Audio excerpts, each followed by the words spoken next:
What's up with these things in physical products?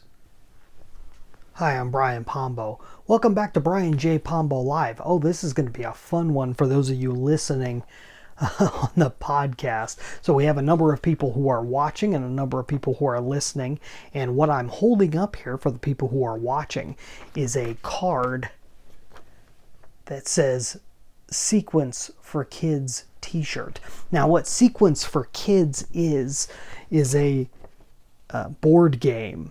So this the Sequence brand, so brands of board games that has a million different versions. It's basically the same game over and over again, just with different versions, and this one's for kids. It's extremely simple. It's a board game where you have a bunch of different animals on the board and you're trying to match up the cards that you draw so that you can get a sequence of 4 in a row, either diagonally one way or the other. Kind of like Connect 4, except with pictures. This was a game that we found in a thrift store while we were traveling, my family, and it had all of its original. It didn't look like it had been played with very often, and it had all its original papers and directions and everything. And one of the things, you see this in physical products every once in a while, they will toss in a little slip of paper. Oftentimes you see it being a warranty of some sort, a limited warranty, or especially in electronics and so forth, or send away for a specific thing, a specific item that may have something to do with the item you purchase. So this is a board game, and they have an item which is a t-shirt with the board game printed on the back of it and the name of the company printed on the front in the smaller little logo section. It says, "This durable white t-shirt is made of 100% cotton. The back of the shirt features all your favorite Sequence for Kids friends in full color," as if this is like a thing that everyone goes searching for, is more items that include animals on them and so forth. I mean, this is not that popular a thing, but there's a reason behind this, and this is very telling and something that you can understand and use within your business. You could order direct from them, and they've got the address. Please send me blank number of Sequence for Kids t-shirts at $19.95 each, in case you're going to pay $20 for these things, including shipping charge. Check or money order only, and the amount of blank is enclosed. Now, this is a slightly older game. It's about 10 years old or something. Indicate quantity next to the size desired, and then ship to, and you print your name and address and so forth on this. So why? Are they really trying to get people to walk around with t-shirts with their logo on it? Now, I mean, partially, there may be something there. But how many of these do you think they actually get? And what is the real value of it? Well, I'm not saying that everybody at the company understands this. And I think some companies copy what other companies do without really understanding why they originally did it. One of the main reasons why warranties and all these other items ask for additional information is not so that you can get what they're promising you. They're offering what you can get because they want your information.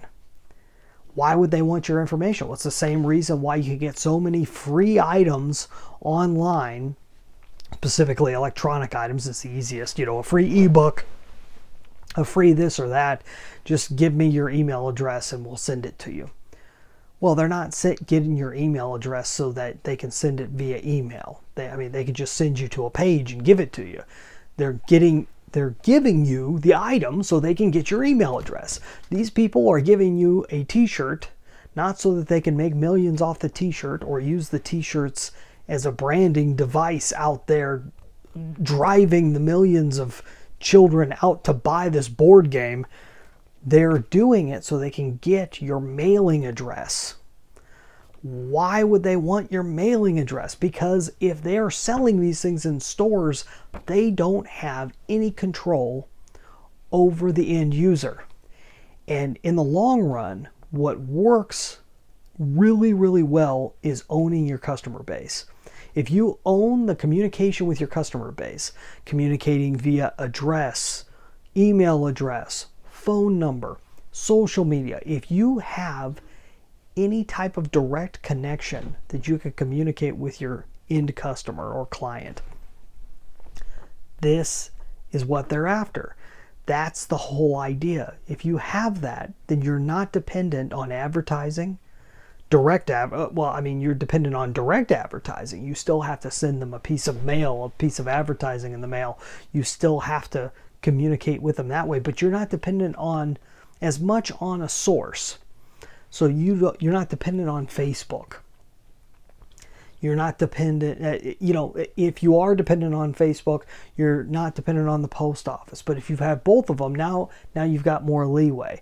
Okay, if you've got their phone number, well, yeah, you've got to go through the phone company to call them, but you have a way of communicating with them. And because they gave you the number, they've given you permission to call them or text them nowadays. This is the whole deal. The whole deal is owning the communication, the direct one-on-one communication with the end user. He who has the information has the ability to do that. And so that is why they do these things, and that is why you should do these things, especially if you are selling through any form of retail outlet.